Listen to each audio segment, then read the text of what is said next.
નમસ્કાર દર્શક મિત્રો, હું આશીષ દરજી. તમે જોઈ રહ્યા છો સમાચાર મેં આગે ન્યૂઝ. હવે જોઈએ આજના સમાચાર. મહેસાણા જિલ્લાના વિસનગર તાલુકાના લાચડી ગામમાં ચાંદીપુરા વાયરસનો એક પોઝિટિવ કેસ સામે આવતા આરોગ્ય વિભાગ અને વહીવટીતંત્ર તાત્કાલિક એક્શન મોડમાં આવી ગયું છે. અસરગ્રસ્ત વિસ્તારમાં જિલ્લા આરોગ્ય તંત્ર દ્વારા સઘન સર્વેલન્સ અને રોગ નિયંત્રણની કામગીરી શરૂ કરી દેવામાં આવી છે. સંક્રમિત બાળકને વડનગરની GMERS હોસ્પિટલમાં દાખલ કરવામાં આવ્યું છે, જ્યાં નિષ્ણાત તબીબોની દેખરેખ હેઠળ તેની સારવાર ચાલી રહી છે અને હાલ તેની તબિયત સ્થિર છે. રાહતની વાત એ છે કે અત્યાર સુધી આ વિસ્તારમાં અન્ય કોઈ શંકાસ્પદ કેસ નોંધાયો નથી. આરોગ્ય વિભાગે વાલીઓને સાવચેતી રાખવા માટે ખાસ અપીલ કરી છે. ઘરો અને પશુઓના રહેઠાણની આસપાસ નિયમિત જંતુનાશક દવાઓનો છંટકાવ કરવા, બાળકોને શરીર ઢંકાય તેવા કપડાં પહેરવા અને સાંજના સમયે તેમને બહાર રમવા મોકલવાનું ટાળવા જણાવાયું છે. આ ઉપરાંત મચ્છરો અને રેતી માખીથી બચવા માટે મચ્છરદાની કે બારીબારણામાં જાળીનો ઉપયોગ કરવો હિતાવહ છે. જો બાળકમાં તાવ, ઉલટી કે ખેંચ જેવા લક્ષણો જોવા મળે તો વિલંબ કર્યા વગર નજીકની સરકારી હોસ્પિટલનો સંપર્ક કરવા અને આરોગ્ય ટીમને સર્વેક્ષણની કામગીરીમાં સહકાર આપવા તંત્ર દ્વારા અનુરોધ કરવામાં આવ્યો છે. મારું નામ ડોક્ટર રત્ના ભોચક છે. હું બાળ નિષ્ણાત અને HOD બાળ વિભાગમાં અત્યારે ઇન્ચાર્જ HODમાં છું. ચાંદીપુરા વાયરસના લીધે થાય છે, જે સેન્ટ ફ્લાય માખી, જીની માખીથી થાય છે. સેન્ટ ફ્લાય માખી અમને જે પોલા ઘર હોય છે, એની જે લીપણવાળા ઘર હોય છે એની વચ્ચેની જગ્યાઓમાં મળતી હોય છે અને બાળકોને જે લોકોએ ફૂલ સ્લીવ્સના કપડાં ન પહેર્યા હોય એવા બાળકોને કરડવાથી થતી હોય છે.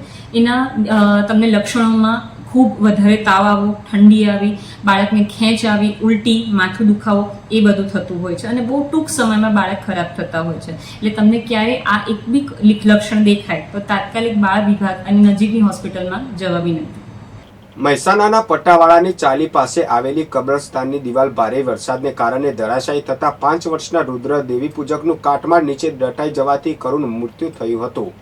આ દુર્ઘટના બાદ સમગ્ર વિસ્તારમાં શોકનું મોજું ફરી વળ્યું હતું. આ મામલે રાજ્યસભા સાંસદ મયંક નાયકે તાત્કાલિક જિલ્લા કલેક્ટરને રજૂઆત કરી આ ઘટનાને કુદરતી આપત્તિ ગણી પીડિત પરિવારને વહેલી તકે આર્થિક સહાય ચૂકવવા વિનંતી કરી હતી. સાંસદની રજૂઆતને પગલે તંત્ર દ્વારા ડિઝાસ્ટર મેનેજમેન્ટ હેઠળ મૃતક બાળકના પરિવાર માટે 4 લાખ રૂપિયાની સહાય મંજૂર કરવામાં આવી હતી. સાંસદ મયંક નાયકે પોતે રૂબરૂ પીડિત પરિવારની મુલાકાત લઈને તેમને સાંત્વના પાઠવી હતી અને 4 લાખ રૂપિયાનો ચેક અર્પણ કરી સરકાર હંમેશા તેમની સાથે હોવાની ખાતરી આપી હતી. વિસનગર નગરપાલિકાને રાજ્ય સરકાર દ્વારા શહેરની સુરક્ષા અને સ્વચ્છતા માટે અંદાજિત રૂપિયા 2.97 કરોડના ખર્ચે 2 અત્યાધુનિક મશીનો ફાળવવામાં આવ્યા છે. કેબિનેટ મંત્રી ઋષિકેશ પટેલના હસ્તે આ વાહનોને લીલી ઝંડી આપી સેવામાં કાર્યરત કરવામાં આવ્યા હતા. ફાળવવામાં આવેલા મશીનોમાં રૂપિયા 1.45 કરોડનું અત્યાધુનિક ફાયર વોટર બ્રાઉઝર સામેલ છે, જે 12,000 લીટર પાણીની ક્ષમતા અને 3500 લીટર પ્રતિ મિનિટ પમ્પિંગ ક્ષમતા ધરાવે છે. આ વાહન આગ જેવી કટોકટીના સમયે ઝડપી બચાવ કામગીરીમાં ખૂબ જ અસરકારક સાબિત થશે. આ ઉપરાંત સ્વચ્છ ભારત મિશન હેઠળ રૂપિયા 1.52 કરોડના ખર્ચે 9,000 લીટર ક્ષમતાનું જેટિંગ કમ સક્શન મશીન પણ પાલિકાને મળ્યું છે. આ મશીનથી શહેરમાં ગટર સફાઈ અને ચોકઅપ જેવી સમસ્યાઓનું ત્વરિત નિરાકરણ લાવી શકાશે, જેનાથી સ્વચ્છતામાં મોટો સુધારો આવશે. આ કાર્યક્રમમાં પાલિકા પ્રમુખ આશાબેન પટેલ, ચીફ ઓફિસર પાર્થ ત્રિવેદી સહિતના પદાધિકારીઓ અને અધિકારીઓ ઉપસ્થિત રહ્યા હતા.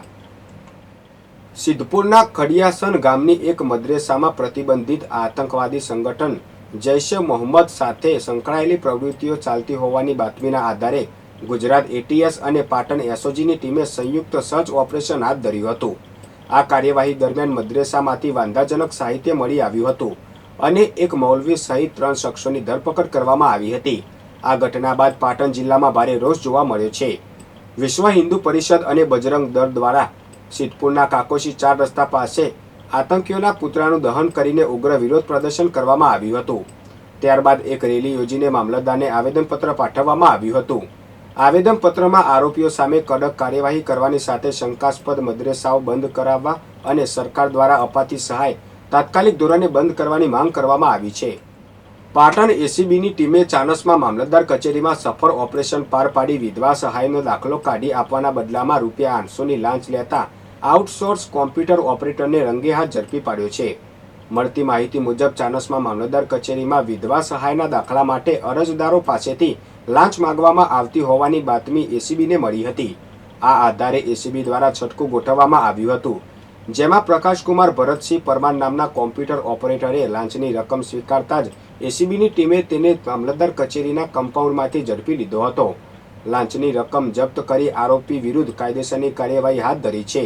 આ સફળ કામગીરી પાટણ એસીબીના પોલીસ ઇન્સ્પેક્ટર NK ચૌધરી અને તેમની ટીમ દ્વારા કરવામાં આવી હતી.